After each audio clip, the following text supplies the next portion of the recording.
Welcome to CUWFalcons.com. Today we are previewing the softball team as they prepare for the NAC Tournament, which will begin Thursday, joined today by head coach Steve Crook and senior catcher Abbie Goetsch. Coach, let's begin with you. First, let's go back to the season, 25-15. You're the 4th seed in the NAC Tournament, but you seem to be playing some of your best softball as of late, winners of 12 of your last 14. How do you feel about the team entering this weekend? I would agree that we're playing our better softball. I think our team at this point in the year has really found an identity. The shuffle of some positions, the maturity of our team in terms of integrating some of the injuries, I think things have really come together well. I think that it's going to be important for us to continue to play even better, and I think our team is well aware of that.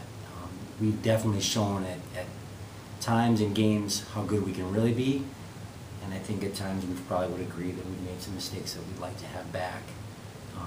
And sitting at the spot that we're sitting at right now, I think we would all agree we feel that we can even do better than what we're at. So we're really striving for ultimately a championship here, and that's been a goal of ours all season, and I think we've put ourselves in that position.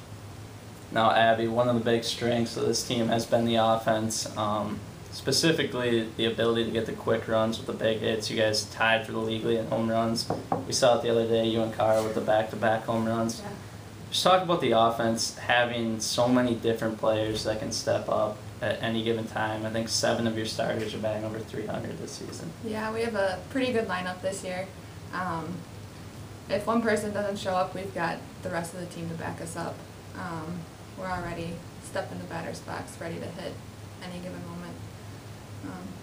It's just a matter of time to score some runs and put them on the board. Now, not only offensively, but for you defensively this year, you had the challenge of making the switch from first base to catcher. What were some of the challenges like with that, and how do you think you made that adjustment this season? Well, Coach asked me at the beginning of the year, and I was up for it. It was a challenge. I mean, I caught in high school, but it was getting back into it and learning college versus high school ball. But got some good, it was good.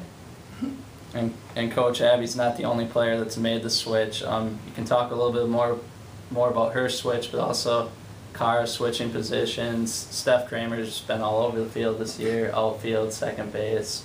How does that work this season? Well, I can only smile when you ask Abbie that question. This fall we toyed with it.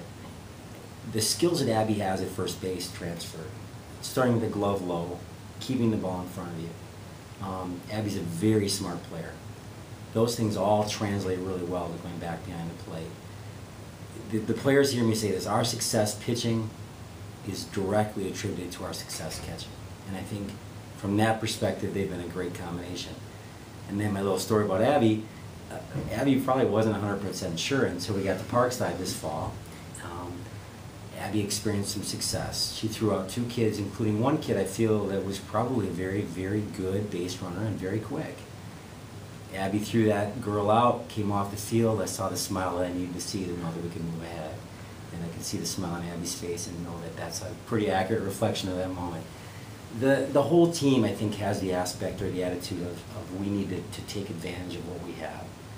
Every year at the beginning of the year, we talk about the new puzzle, the new picture. And shaping that is really, really important every year. It's not the same. So when we start this year and we talk to key players like Cara and Abbie, and even players who've had to move around, including Steph and Janelle and Katie, go down that list, it doesn't matter who it is. They know that what's best for the team is what we have to do. And oftentimes that can cause some problems offensively. It doesn't always translate, especially with a position like catcher. That hasn't affected Abbie at all, hasn't affected our team at all.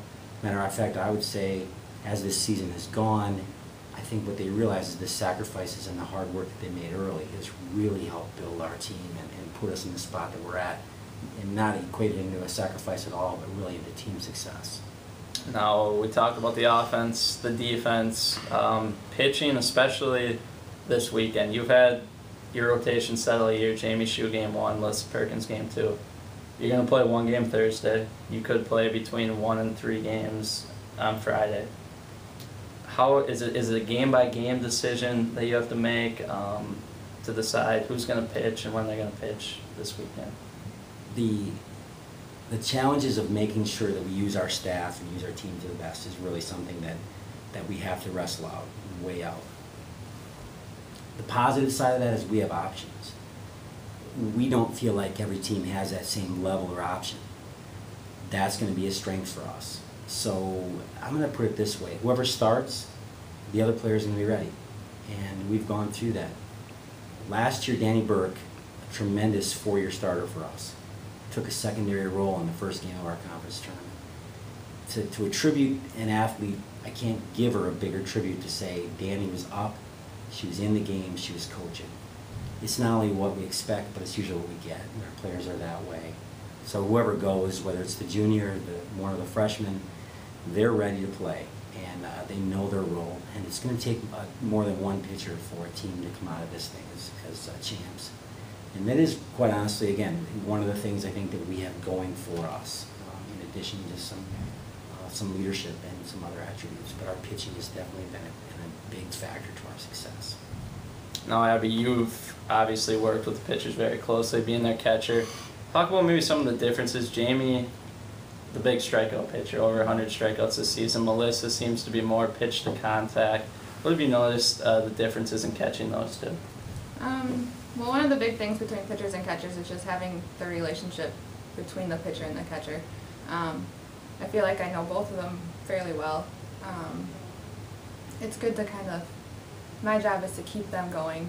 If they're struggling to find the strike zone, maybe hold that pitch just a second longer for the ump and just help them out in the pitches. And if they're struggling, pick them up and tell them, hey, you got it.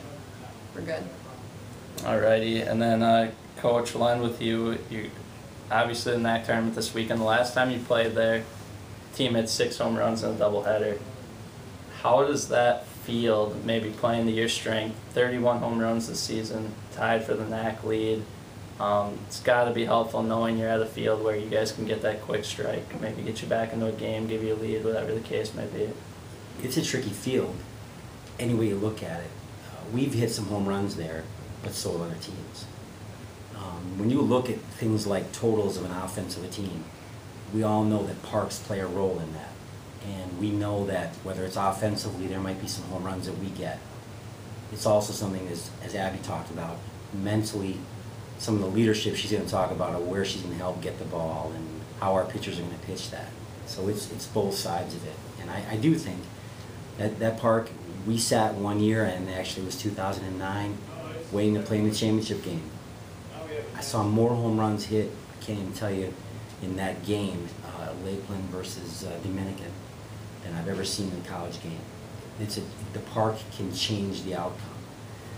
And we've all seen that in other situations, whether it's in major leagues or whatever, but it impacts it. And I think, listening to even how Abbie talked about that approach of being calming and talk about it, playing it. As hitters, we got to just caution to go out there and hit the ball hard. I feel like whenever our players are hitting their base hit swing is when the power happens. We're a team that goes for contact first, and the power comes from there. And so we're hoping to get that same. We'll take those home runs if you're willing that for us, Brian. But we're also realizing that playing good, solid softball, both offensively and defensively, and playing within ourselves, results in being the team we can be. All right, well, the Falcons will begin NAC tournament play Thursday at 2 o'clock against Concordia Chicago. The two teams split earlier this season. The winner of that 4 or 5 seed game will take on the #1 seed Aurora University in the first game on Friday. Coach, Abbie, thanks for joining us today.